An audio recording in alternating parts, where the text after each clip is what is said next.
We have a motion, we have support. All those in favor say aye. Aye. All those opposed? Seeing none, approval of the agenda is approved. We have the approval of the minutes. We have in front of us.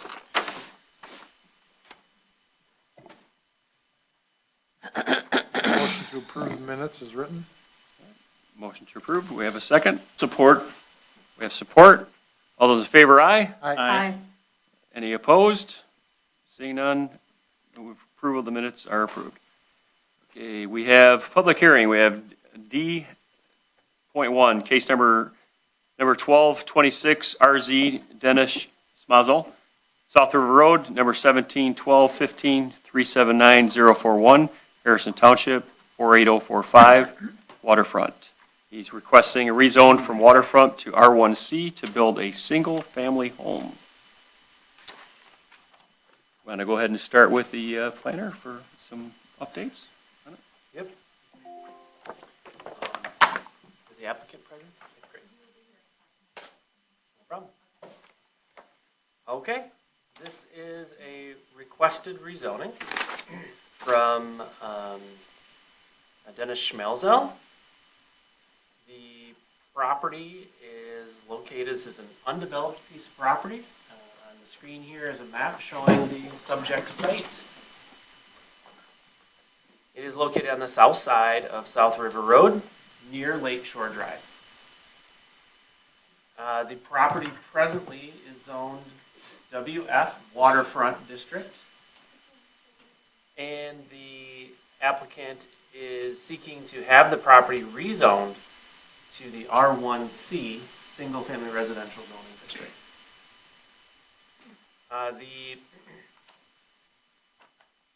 According to the application, and they've even submitted a plan for the construction of a new single-family residential detached dwelling on this property.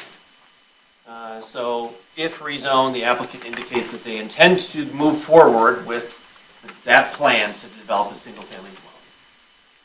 The interesting thing here is that the waterfront district, so the present zoning, does allow, as a special land use, a single-family residential detached home.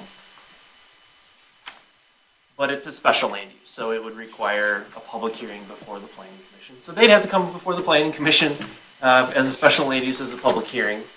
And, being a special land use, that might limit what could be done in the future. Maybe the applicant, we could of course ask them, but they would prefer to seek a rezoning to get it zoned R1C district, so that it's subject to the same requirements as the residences to the south and to the west. And if it's zoned R1C, a single-family residential dwelling is a principal permitted use. So, although the waterfront district does allow residential use, the applicant would rather have it zoned R1C district. Hence their rezoning request in front of us. So for any rezoning, a public hearing is required, and that will be held this evening. And the Planning Commission is a recommending body. Ultimately, the Township Board has the final say for rezonings, but the Planning Commission would provide a recommendation to the Township Board for or against. I do have, I'll just keep going, especially since the applicant is still on his way here. I'll kind of go through my letter. Existing conditions, obviously we have this site, again, shown on screen here on South River Road. It does have frontage on the lake. South River Road is a 2-lane county primary road at this location. The property appears to be flat. It's cleared. It appears that it would have no constraints to development. The proposed zoning district, so the R1C district, if this is rezoned to the R1C district, we always, for any rezoning, even though they may say that they're going to do a single-family dwelling, but we take into consideration all of the allowable uses in that zoning district. In the R1C district, single-family dwellings are allowed, family daycares, home occupations, parks, public schools, and township facilities. Special land uses include, but are not limited to, cemeteries, funeral homes, group daycare homes, places of worship, private clubs and fraternal organizations, and two-family dwellings as a special land use. When we review a rezoning, we always look at what does the master plan have to say about this particular piece of property. So here, the master plan was adopted just a year and a half ago or so. The future land use map shows this property for marina use. And that's this property and the properties to the east are in the kind of the marina future land use district. The narrative in the master plan that describes the marina future land use classification says that this classification is intended to protect and strengthen marina areas of the township. The plan does not foresee any new marina development over the next 20 years and therefore focuses on the preservation of existing marinas in the township.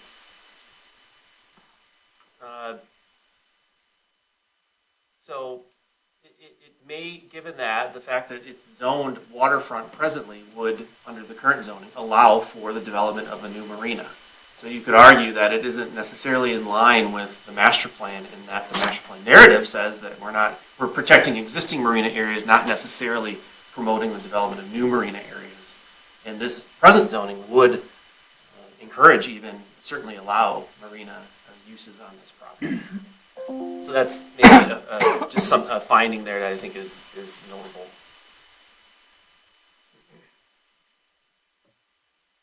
I did list out the review standards that are outlined in our ordinance that we use when we evaluate any rezoning. There are 7 review standards.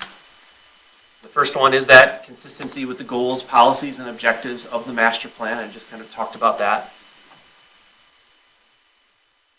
The second is compatibility of the site's physical, geological, hydrological, and other environmental features with the uses permitted in the proposed zoning district. As I said, it does not appear that there are any significant constraints. It is on the water, but again, it's relatively flat land, no natural features apparent on the site. The third criteria, evidence that the applicant cannot receive a reasonable return on investment through developing the property with one or more of the uses permitted under the current zoning. The applicant hasn't shared evidence. Certainly he could speak to this, I'm sure. As I said, the waterfront district does allow a single-family dwelling as a special land use. So there is that, why would we need to rezone if it already allows? But again, there is a difference, and maybe there's a preference on the part of the applicant that their residence not be a special land use, but rather be a principal permitted use. But, can I ask a question? Mm-hmm. So, if it was a special land use, that would ride with their current plan, right? To develop a home for themselves. If we rezone it to R1C, then it's rezoned forever, and someone else could come in and build a house or whatever else is allowed. That's true. If it would be approved as a special land use, we don't typically approve. I mean, you approve the site plan, but the special land use is just approving the use. Yeah. Versus changing the underlying zoning. Yeah. And Once we open the, okay. special, thank you. You can come. Yeah. Yep. The fourth criteria, compatibility of all the potential uses allowed in the proposed zoning district with the surrounding uses in terms of suitability, impacts on the environment, density, nature of use, and potential influence on property values. I think you could argue, and I think this is pretty clear, that the R1C district allows less intensive, it's more restrictive than the waterfront district. And so in the sense that it's more restrictive and it would allow less intensive uses in general in comparison to the waterfront district, you can kind of see how that standard is spoken to there. The capacity of the township's utilities and services is sufficient to accommodate the uses permitted in the requested district. Again, this would be considered a down zoning in the sense of density and intensity. And so certainly, if we're infrastructure is there to support the waterfront district zoning, it certainly would be there to support the R1C district zone. 6, the capability of the street system to safely and efficiently accommodate the expected traffic generated by uses permitted in the requested zoning district. Certainly, it's a county primary road. It certainly has the capacity to accommodate a single-family dwelling and uses allowed in the R1C district. And again, you can make an argument that there would be less traffic generated by the R1C district zoning uses in comparison to the WF zoning district. And finally, the apparent demand for the types of uses permitted in the requested zoning in the township in relation to the amount of land currently zoned to accommodate the demand. That's something that we could speak to the applicant about. Again, he's looking for a residential use, and it's not necessarily about going from one use to another use. Is there more demand for resident? It's more about, I think, probably a preference for which district is most suitable given their desire to construct a single-family residential. I have a question. Are we creating or potentially creating a conflict with the marina uses nearby? I mean, if the intent of the zone is to preserve marina uses, and now we're moving a buffer, and putting more residential next to marina storage, say, so what's the impact on those existing marina uses that are higher intensity? I share the similar concerns when you look at the Marina Storage Freedom Boat Club. I mean, you're surrounded, whereas if it was special land use, I might not feel as concerned, but I guess we could let the applicant speak. I mean, we've just been shown from a previous case how hard it is to find a suitable location to have a marina or marina type uses. And to remove property from that, I just don't want to be creating a problem. So wanted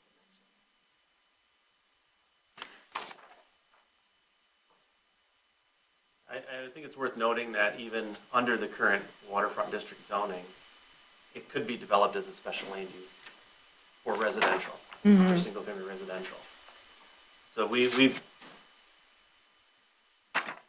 let's say we don't move forward or don't, if the rezoning is not approved, they could come back to us the following month with a special land use request. And then you'd have the same question, and maybe, you might not look favorably on the special land use, I don't know, but Yeah. It'd be the same question would still be there under the current zoning too. it could be maybe that's why the applicant is leaning this way, because it feels less permanent. Especially land use feels less Well, special land use is permanent. If it's approved, it runs with the land. Right. So if the house is destroyed down 50%, then would Right, they it's need to not- come back? No, they would not. It's not a non-conforming use. Special land use is not a non-conforming use. Okay, so they'd be able So no to- restrictions on it in that regard. As long as they rebuilt to the same approved. Not plan. even that, not even that, because it's, as long as they're continuing to use it for residential, single-family residential, as long as they would meet the setbacks, they could build a different footprint structure, taller, bigger, size scale and all of that.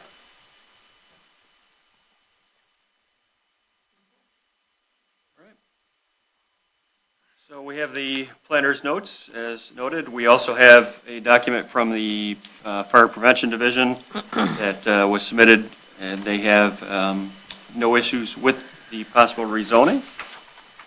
And then we also had a memorandum from the Macomb County Road Commission, and they're showing no objections to that.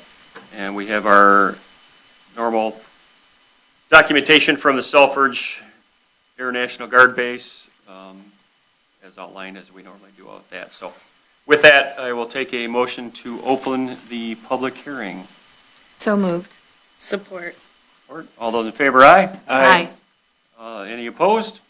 Okay, we'll open the public hearing on D1, case number 1226RZ. Yeah, hi.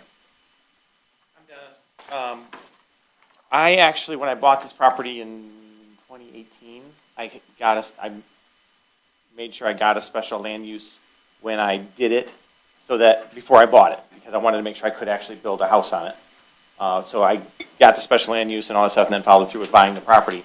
I went to go recently get a loan to start doing some stuff, and they told me that because it is not residential, zoned residential, I couldn't get construction loan. So this was the first start of the problems. And then I said, but I had a special land use for it, and it expired. So I don't know, I didn't know that it expired, but they said it is expired. There's no special land use on it anymore. It's back to being zoned waterfront. So that's the main reason why I want to do this, is because we wanted to start developing. We don't have, right now, with the way building costs are right now, it's been difficult to actually move forward with building the house that we want to build, but we wanted to get started on doing some of the improvements to the property and things like that, and then working towards getting the loan and start building the house.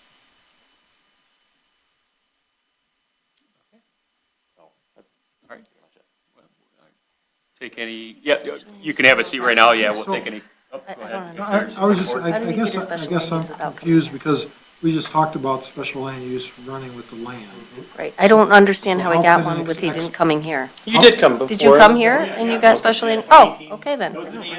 So why would, I can't answer why the mortgage company would do that, but it didn't change your zoning. So your zoning with the special land use is waterfront. Right. And then With when the I special took it land along, use. I said, well, I thought I had a special land use that it was okay. And they're like, Right.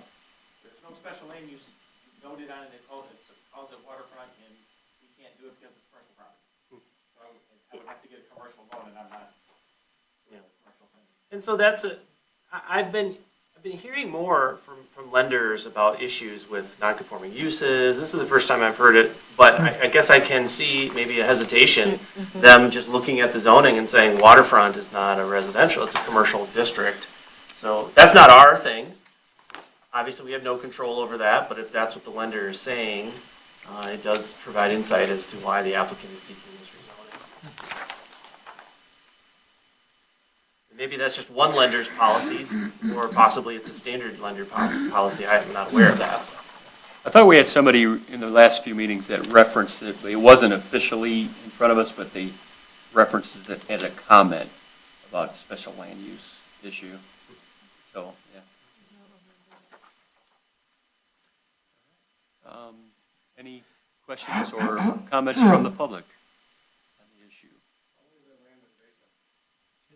Oh. Yeah, if you can, yeah, state your name and your address if you could. You have to be on the record. More of a curiosity, I'm Alex D'Angelo, live on Point Rosa. How long has the land been vacant? Long time, I think. So as I can remember, and that's residential right across the street, right? and next to it as well. All around it, yeah. And right next to a marina, right? Yes. So if it's empty land, not bringing in any tax revenue, why wouldn't we just change it? Other than the taxable property value. Yeah, but wouldn't that go up once you put a house Oh, on? for sure, This seems in the county's best, or in the township's best interest. once he's done, yeah. So, Dennis Schmausel again. One of the things that I found out when we were working with builders to do something with this property, we actually came across the person who originally developed that corner. So that entire corner, Chris LaBelle. And he said that they built all those houses, he owned that property. And he said that actually was technically, when they first put in the Lake Shore properties, that was technically part of the Lake Shore lots, where it was builded, it was part of the being built with the rest of the sites, but for some reason they ended up leaving that as one thing, because the original, even the original plat says that it's portions of, these different lots all put together. I think it's 4 different lots that are put together to make this one spot. So at one point, I think it might have been zoned residential. So. Yeah, and if you can answer your question, I mean, knowing the area and have been out there quite a bit, even though you have water access, you wouldn't call that the most ideal water access, would you? Right now, there's no water access. Yeah. So that's another problem is right now I have 40 feet of muck. Yeah. Like, and it's pretty solid. So I got a permit recently to get it dug out, but it didn't come until there was ice. And then I did not have time to get it going this spring before the time ran out. So right now it's technically got a beach. So, and me and the neighbors are not happy about that. So. I know that's a difficult area there. Yeah. Great. Thank you. Any, Application must be made by later than 12 months. Or such approval is revoked. any more public comments? We found it. Yeah, Yeah, so- so the special land use would be revoked if you don't pull a building permit within 12 months of obtaining that special land use. Oh, okay. Okay, good to know. Once But you can get the building permit is pulled and the home is built, it built. That it is- runs with the land. It cannot be Okay. revoked at that point. But because they didn't actually move forward with securing a building permit within 12 months of 2018, the special land use approval expired. That makes sense. You may not have. I don't think any of us knew that, so. That's pretty fast. Yeah. You can do an extension. You can Okay. ask for a 12-month Okay, so extension. you do have a room. It's like nothing happens that fast out here. Yeah. Clearly. Case in point. Any other comments from the board before we close the public hearing? I do have I have a question for the applicant. So you made reference to the lender having a difficulty providing the money for the reasons as you stated. Do you have any documentation from the lender? I probably do, yeah. He sent me emails saying that because it's zoned commercial, their underwriters would not approve it. So I have emails from him that I could provide. Not with you, obviously, though. I might still have it on my phone. I can take a look.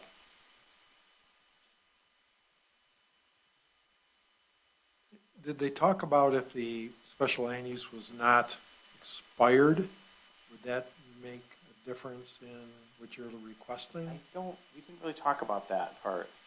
And the other reason I'm saying that, does it make sense to approach our building department and say, hey, we had this, we want an extension, and see if they'll offer an extension at this point? Oh, well, already it's expired. Yeah. No, I understand it's expired, but, I mean, You they have some latitude.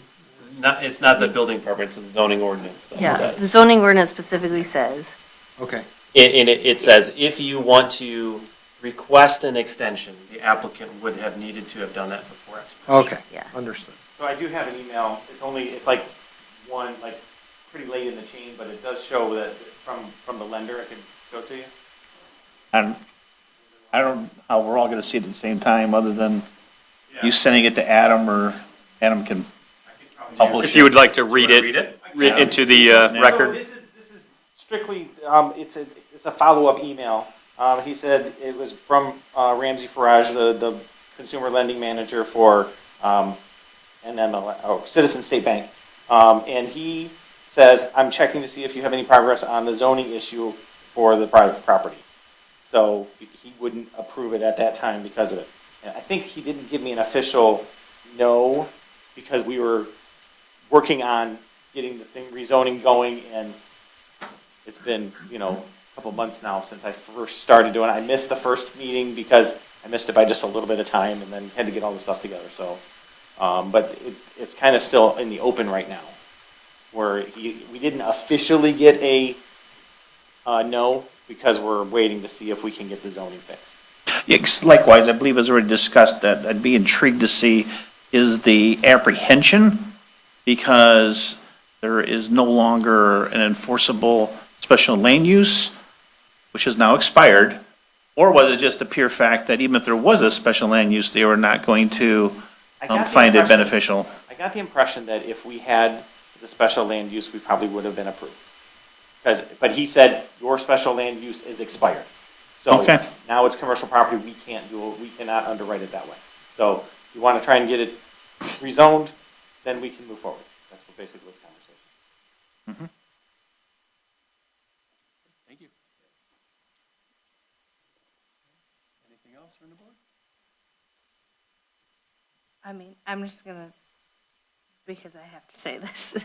We had, when we had, what's it called, Huron Point in front of us for that property 2 doors down, we had all those residents show up and complain about noise. So back to Danielle's point of like, are we gonna create a conflict here? I guess that, but I mean, I guess they're choosing to build a home next to marina uses that already exist. Including piling. So I guess my thought is, there's residential homes to the north, there's residential homes to the west. We did hear people when we talked about Huron Point on their relocation or to that area from the residents, because they didn't want to hear the noise. Which was this property right here. Right, Actually, it's the one next to that. right, I understand. Yeah, it's Great Lakes piling now. This one, right, okay, that So property. it equally Right. is loud Right. use. But I guess if I were a homeowner on Lakeshore Drive, from South River south, rather than seeing a marina storage yard right that abuts my house, or that I'm going to look and see a portion of, I can't do anything with the storage area that's there. I'd rather look at a single-family home than I would a marina. The applicant knows now that he's going to have to look at a marina, so that's his choice. But I think if we would pull all those 5 or 6 lots just south of South River Road and Lakeshore, I think those residents would probably welcome something that's a single-family home versus a marina, storage, heavy equipment, that much closer to their property. So that's my thought. And I really don't think, other than a storage yard, I don't see marina services there because water access, when the water is low, is pretty poor.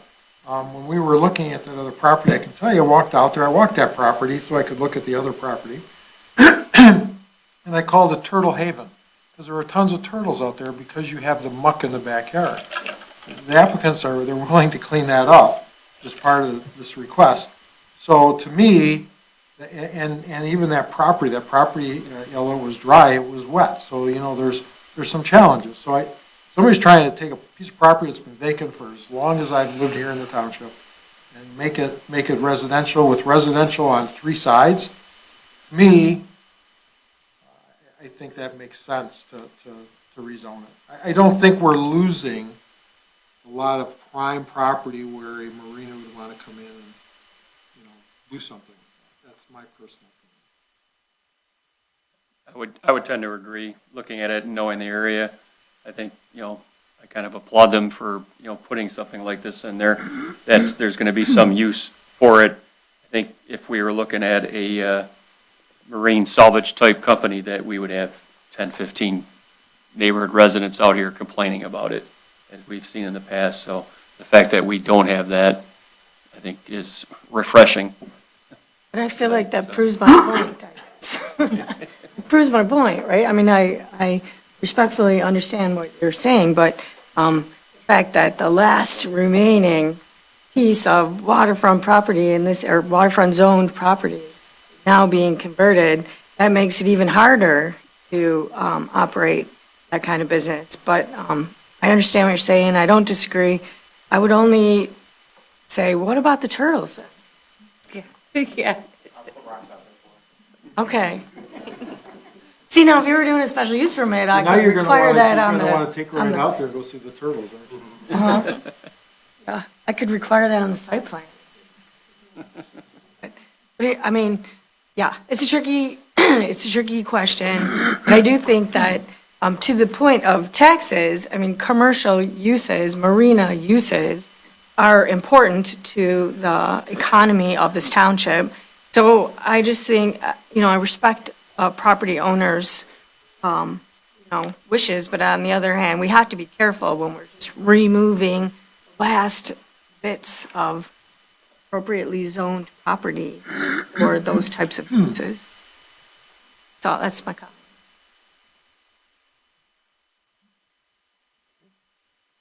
Any other comments? All right, make a motion to close the public hearing. So moved. Support. Have a second? Okay. All those in favor, aye? Aye. Any opposed? None? Public hearing is closed. All right, so we have the case in front of us. Looking for any type of motion on the case.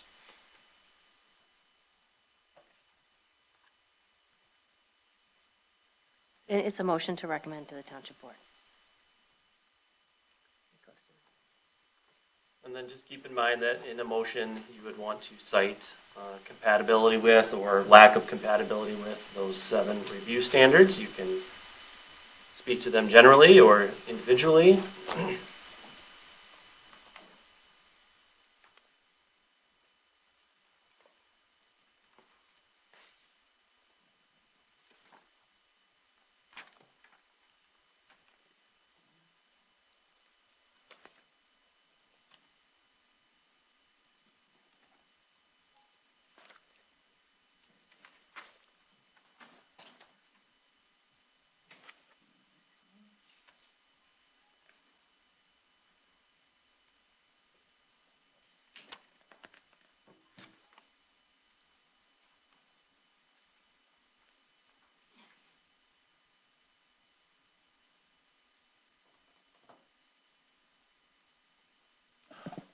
I'll make a motion to recommend to the township board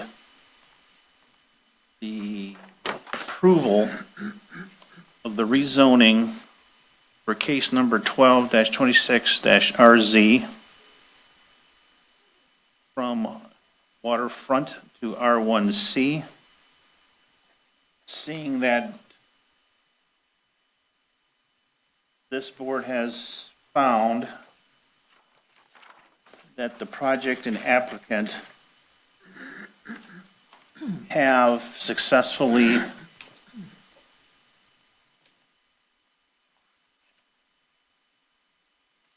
proved that the 7 standards required for a rezoning have been met.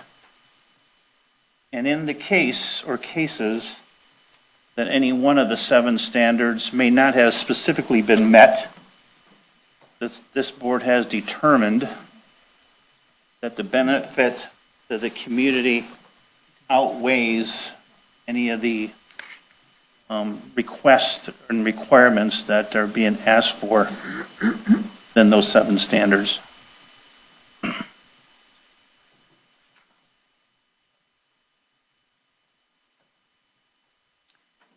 we have a second?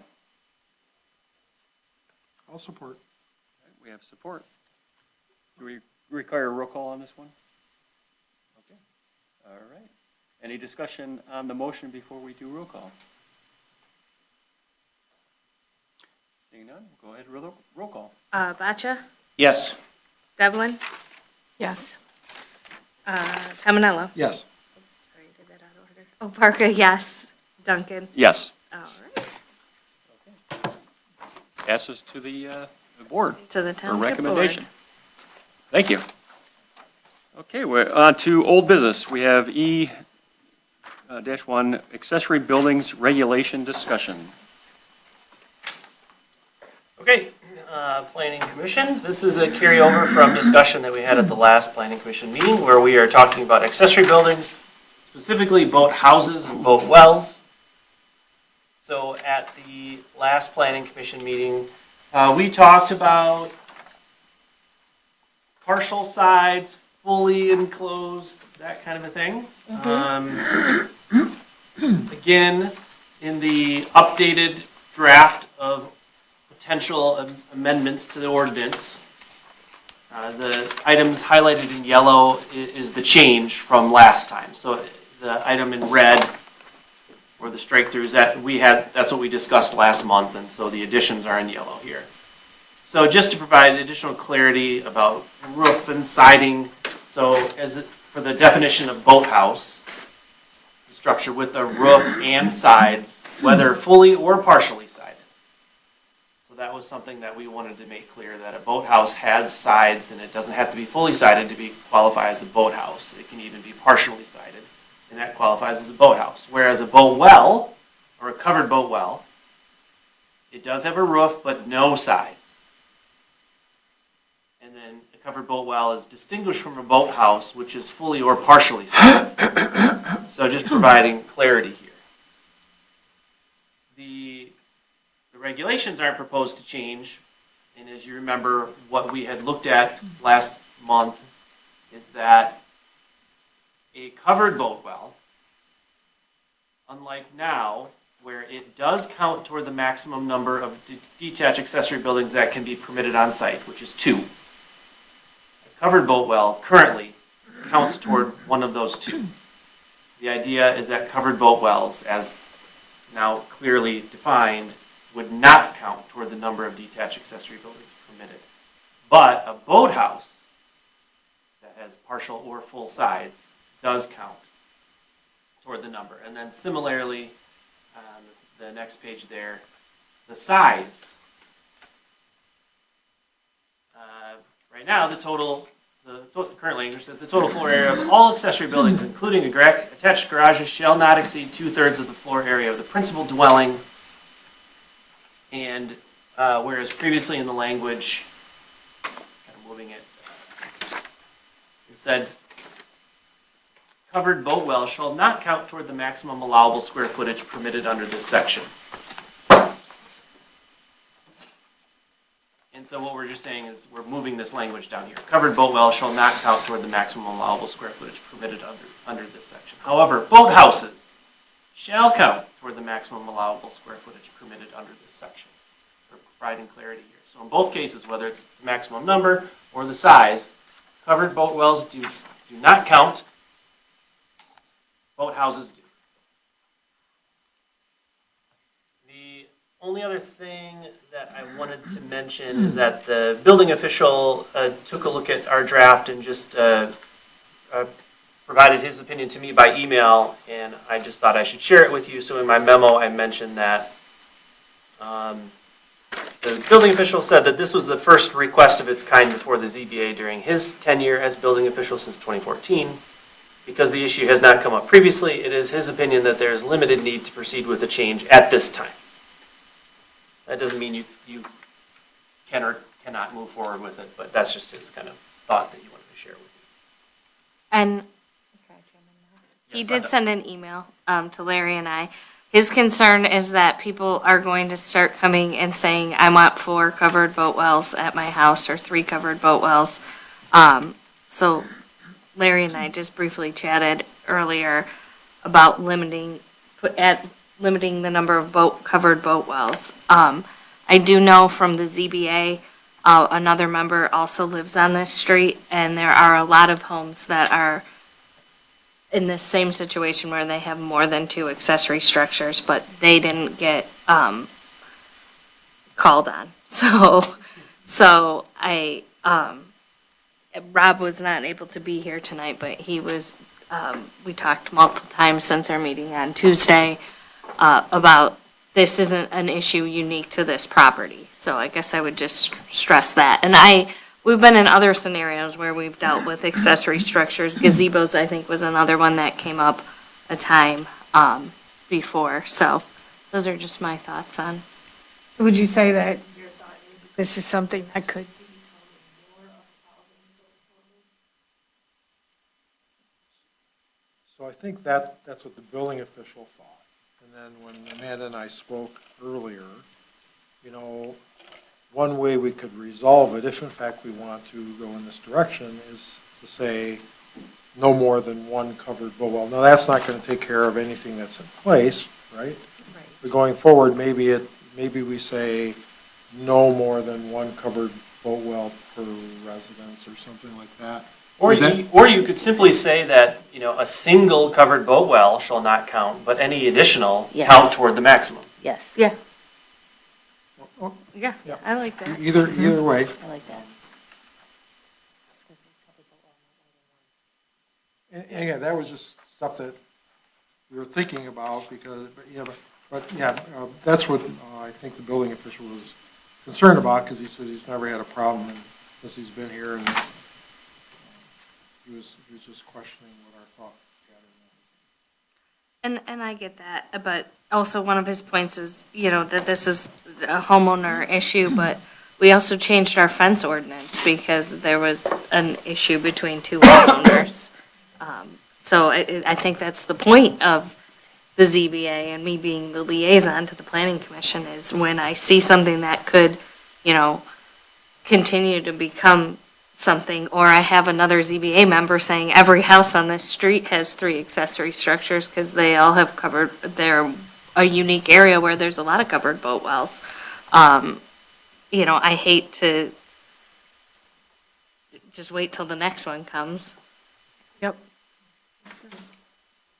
And obviously, we're looking for some relief for the resident here. Yes. And just for openness, I actually have a friend that I believe the property next door is for sale right now or possibly on the market. And, 2 houses down. He's actually looking at the house and he noted the property and was kind of surprised by the issue that we're dealing with in front of us right now. So, I think it makes some sense to take some action on it. I lived literally like 4 houses down from there before I moved, so I know the property.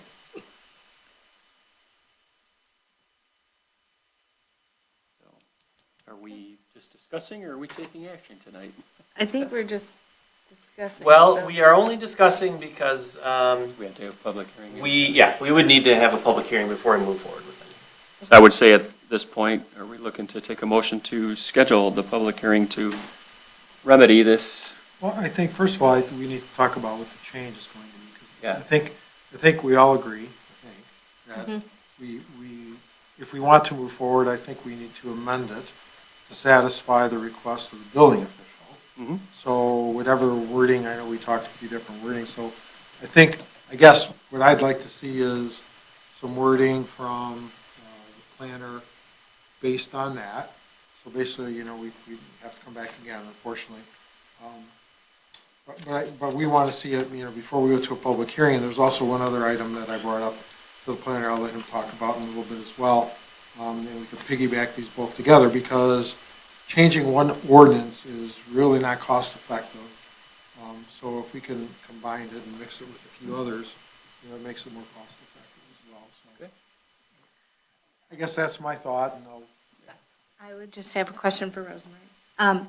Last time we talked about, he was able to tell the building or get an extension on tearing his shed down because we are working on this. Can he just he's good still? I would. As long as we're still, Oh, do you? Oh, remind me. I took down the minutes that Melody got me. Okay. Yeah, then you'll be, it's, enforcement is, in part discretionary, and since we are working on this, we could put a stay on it. okay, perfect. That's all then I'm good with that, Larry. And we don't need to obviously note any of the other issues that we're looking for the future, for the next public hearing, so, I guess we're good. Larry had mentioned another potential issue that we can look to address. This was something that came up. It was, I think, I've seen them, not necessarily in Harrison Township, but I've seen this popping up more, related to accessory buildings. It's more like a canvas carport, metal carport structure. Often these are maybe, 4 thin posts with maybe a tin roof kind of a thing on the top. You might see more of these, and even sometimes they're like canvas. We see them around can- here quite a can bit. you, do you have something you can look on the internet and maybe, I think maybe steel carport, if you do that, maybe you can bring a picture up and just. I actually don't, I'm not connected to the internet right Okay. now, but I know a couple of you have tablets, so maybe you could do that. I certainly have seen them become more and more common. I think in seeing that, it was brought to my attention, and I reached out to the building official to just see how do we deal with those. And it would seem, and we're in agreement that even though they may be semi-portable or not permanent necessarily in nature, they're certainly intended to be used, much like any other accessory structure is intended to be used. And the ordinance definition for accessory structure doesn't speak to whether it's temporary or permanent, it just simply says a structure.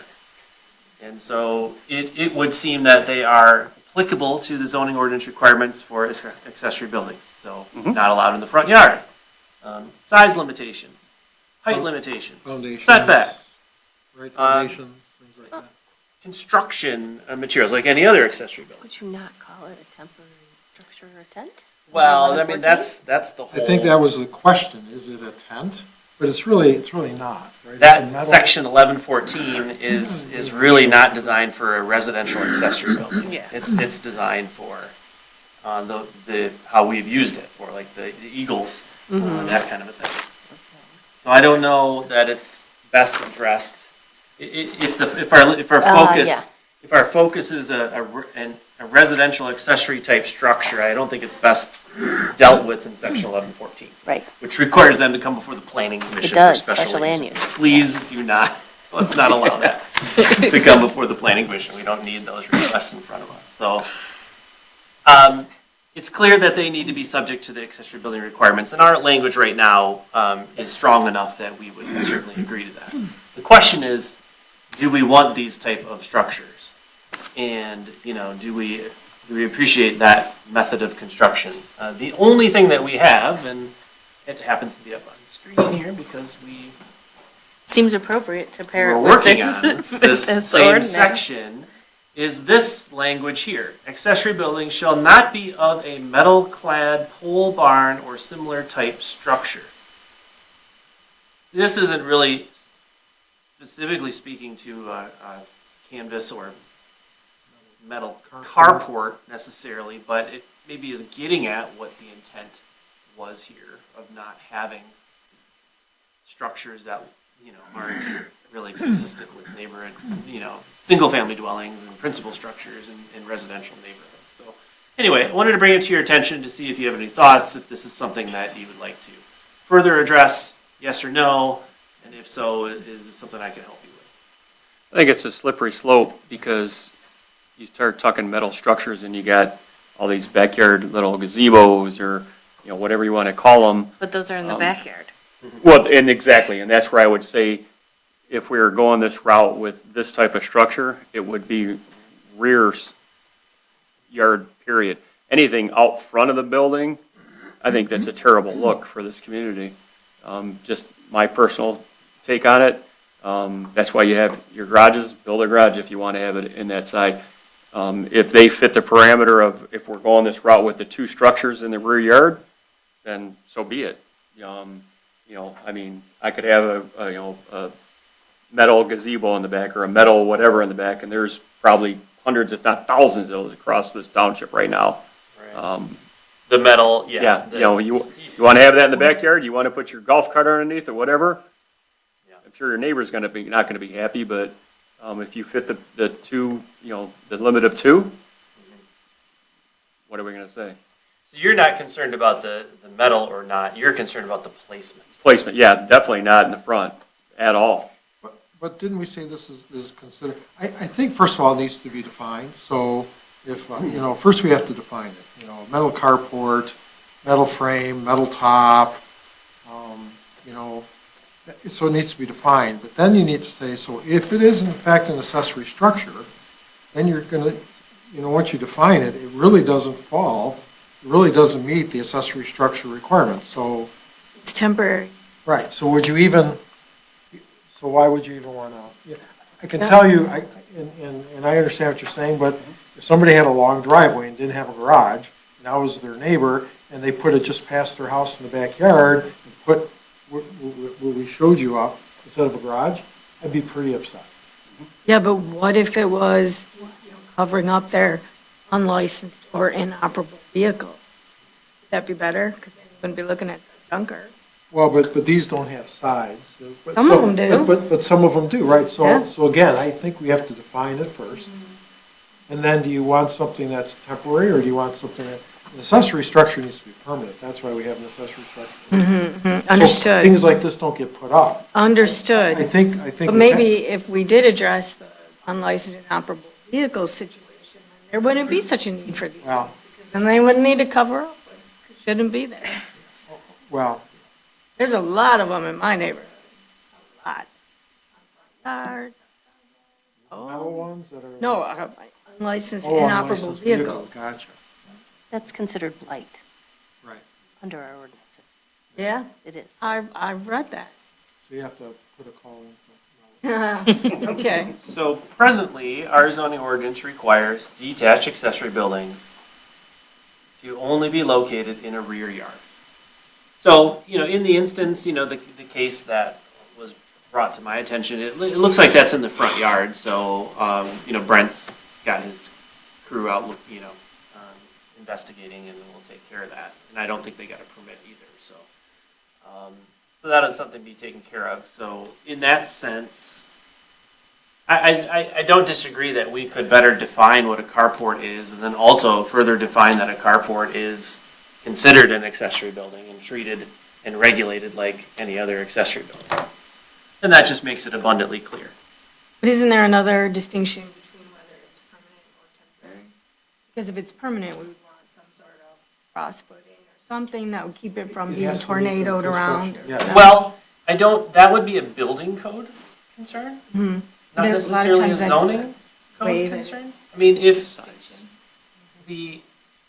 I honestly, I don't know how that would work. I mean, obviously a temporary carport. Let's say they want to put it in their rear yard. Mhm. As long as it meets the manufacturer's specifications for that temporary carport, is there a problem with that? I'm asking the question.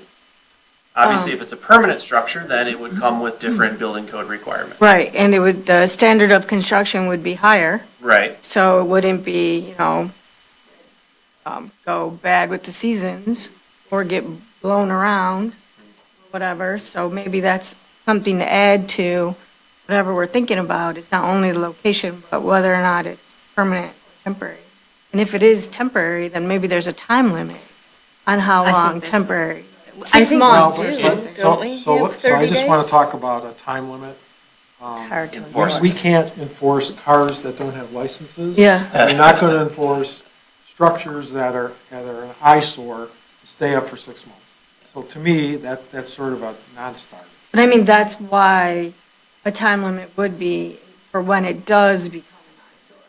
That you're able to say, okay, Yeah, I think they're an eyesore. I think it's a metal frame, so it's stronger than a canopy, like a cloth canopy, and I think it's just, you get a strong wind, it could be in your backyard. Absolutely. And I just think they're ugly, and do we really want to start allowing those in our neighborhood? Because I don't want to see it. Personally. I mean, there's a house on South River that the entire time I've lived here, I swear they had a canvas one, and one time a storm came and blew the canvas up, and I think the metal structure is still there. there. Or they had a sign out last year that said, "Come pick up this metal if you want it for free." So I think I am in favor of finding a way to limit Or this. else we could just, Yeah. couldn't we just say it needs to be an accessory structure, and then it follows the accessory structure construction rules? If you want something like that. That way, because I think rather than trying to build something But right new- now, it says accessory structure has to be in the rear yard. So we Understood. may need to add some language for what you can put in our front yard. Are there different, Pictures. Adam, Or do if you we know if don't there's want different carports codes defined with for pictures. carports? Our I mean, do they have accessory your Kmart version, and then they have one that's, Pictures. Yes, I love 1,000 pictures. words in the. I don't- zoning ordinance. I don't know if there are code requirements for those structures. When I was talking with Brent about it today, he alluded to something like he doesn't have anything to go by other than the manufacturer's specifications for installation. So I think that's probably the answer. But that's where the temporary versus permanent. Well, then why wouldn't we say True. in the backyard, why wouldn't we say it falls under a tent? That you have to come in and get, Yeah, well, a lot of places do say you can only have a tent up so long. well, we do. Can't have it forever. We Yeah. do, right? We do. We do. It's As the a same sort of special thing, land use. temporary structure, temporary non-structure. But also, like, I guess, to the carport argument, the first house I lived in had a carport that was attached to the home. Like, where does that fall? If it's permanent construction, then that would be, if it's attached to the home, it would be considered part of the house. principal Part of the- structure. Yes, okay. And could be in front of the home That in was, theory, that yeah. home was built in 1950, so. If it complied with the front yard setback. Yeah, correct. I think the problem you run into is you have the Sam's Club, Costco, metal pergolas. You have the different structures Which that are- people put in the backyards that, Which gazebos are, which are allowed, Yeah. count towards our accessory buildings, but if they're not permanent, like not Anchored. anchored to the ground, because he also has a gazebo, which is Yeah. why we've gotten in this, but his gazebo is permanent. His gazebo is in a foundation, whereas anybody can put up, which goes to the whole argument that the ZBA was having about this, is there's people on that street that have 20 deck boxes in the backyard, and like, those don't count as accessory structures, but also, we did recently pass an ordinance to try to limit the number of recreational vehicles parked on people's driveways, where, and that's where I say this. We wanna this is the continue to slippery clean this slope of up, where yeah. we're going with this, is Yeah. that you would never be able to cover all those because they're out there Open and visible. in Yeah. force. I mean, there's, you could drive down one street and probably see 15, 20 of those type of things in a backyard. And until you get to a certain size, you don't need rat walls, you don't need certain things like that. So, I think you start getting into just a lot of issues with that type of thing, so. So an accessory structure, I think the rule is if it's 200 feet or larger, first of all, it has to be in the backyard, 200 feet or larger, you have to follow the building code. So it means you have to have footings, you have to have, specific structure, things like that. So if it's under 200 foot, you put it in the backyard, I think it's probably considered like a gazebo. And that's where we get into Yeah. all these different definitions. Because these things, if you have a concrete slab, you can drill and tap the concrete and you can bolt them down. So now, is that attached? Yeah. To me, it's That's still not. permanent then. Yeah. But to me, that's still not permanent.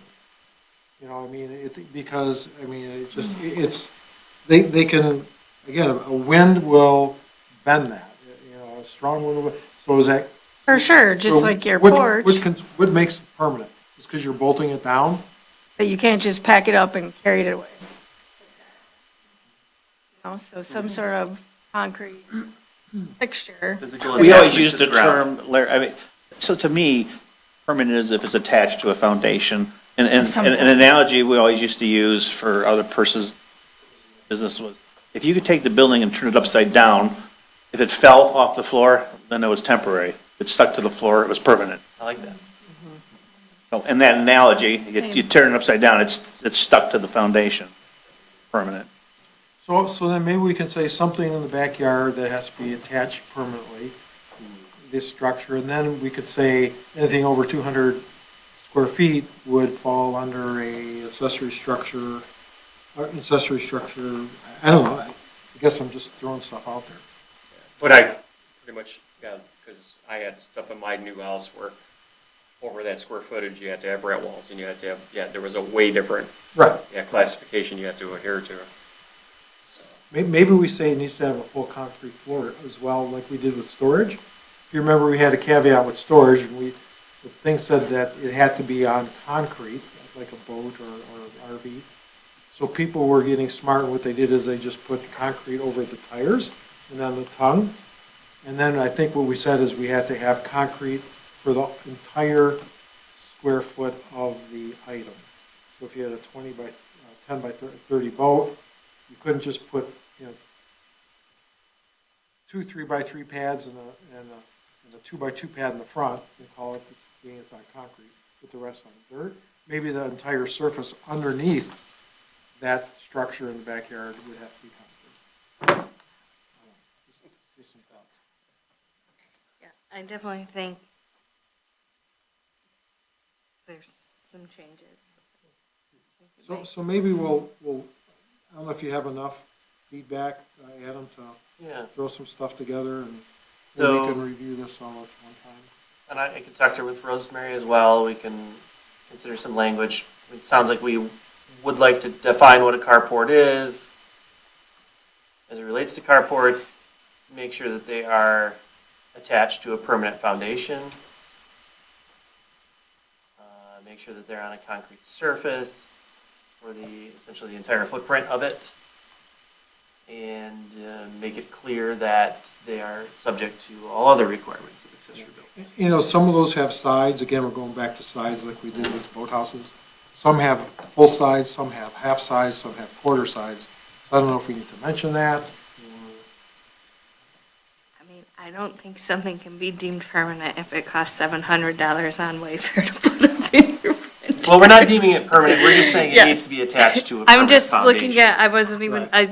the prices caught my eyes, and I'm like, I think that tells you. I think the whole thing is, you know, if somebody's gonna put something like that up, you know, do you wanna spend $1,000 on the structure and another 1,000 or more for the foundation? Or do you just wanna build something nice? To me, I'd rather than build something nice. It's more pleasing to everyone, for the user and for the surrounding residents. That's my thought. And I think at the end of the day, it's about protecting your neighbors. You know, that you don't want that thing blowing into your house or damaging your structure. So I think, you know, putting some restrictions on it are good, you know. Yeah. Nobody wants a trampoline flying into their backyard. So. All right. I do have one other thing, Adam. While we're doing ordinances, I don't know if we ever changed this or if it, just everyone in Brigantine has a generator now, but at ZBA, we used to get, and I was supposed to bring this to your attention when we did our ordinance updates, and I forgot, and then someone mentioned it. But Brent would probably know exactly what I'm talking about. We had probably a dozen generators in Brigantine come in front of the ZBA because of the way the homes were designed. They could only go in one spot that our ordinance didn't allow, so maybe we could look at generator placements. Side yard setback. Equipment. It was, yeah, it was like it had to be the side yard setback, but it could only be on the side, otherwise the fumes would be going into the person's kitchen window So or close bedroom to window, windows, yeah. yeah. I think we did address Okay, that. okay. Yeah. Maybe we But did, I'll because make it a note. hasn't come before us Yeah. in the ZBA in over a year, but I just wanted to make sure we did it. Okay. Like I said, also, it could be at the point where every home does have a generator, 'cause Yeah. it was so frequent. Any other discussion on accessory buildings? All right, hearing none. New business. I don't believe we have any new business. Correspondence, the request for site plan review participation.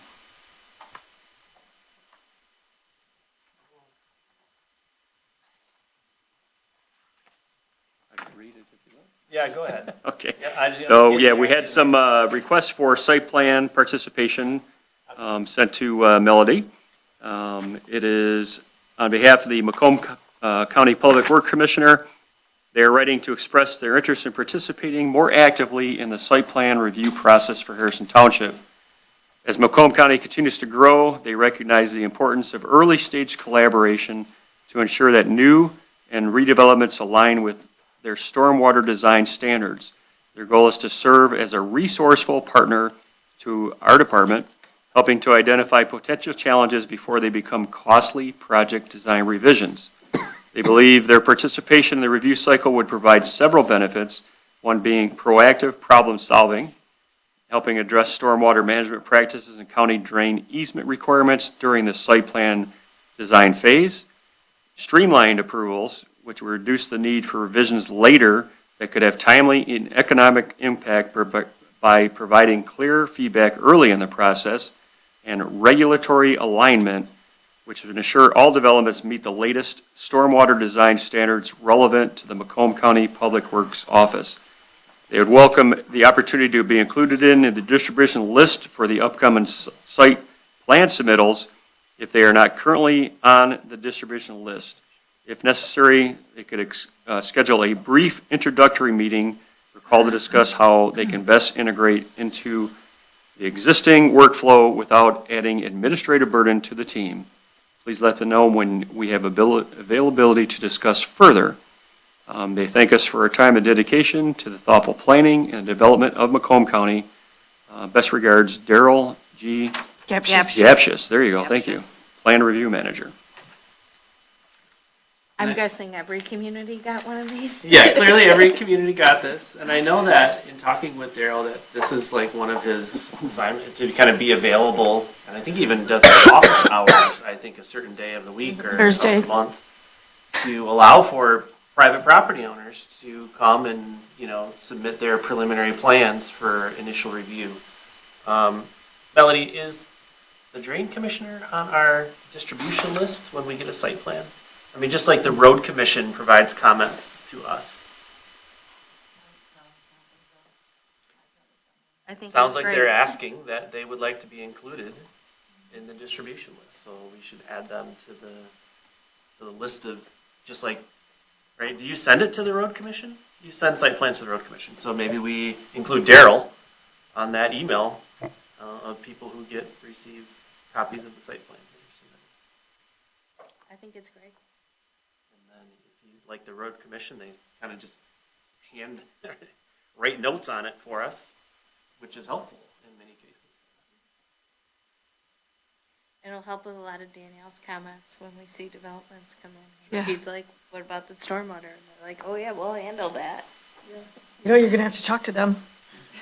This is great. All right. Great. Comments from the planner?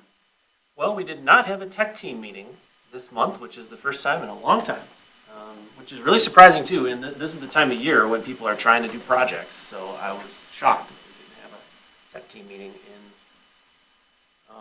earlier this month. So I don't have any other comments beyond that. Excellent. Any comments from the floor?